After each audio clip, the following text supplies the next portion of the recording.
ပါပြီ။မာယူမက်ဆီတီပွဲကြည့်ဖို့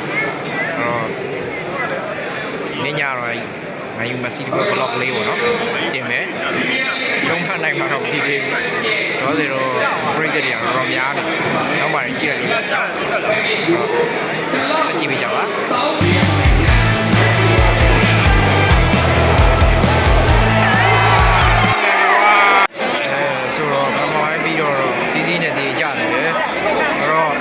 မိုက်တယ်ကြည့်ရတာမိုက်တယ်စင်ကြည့်တယ်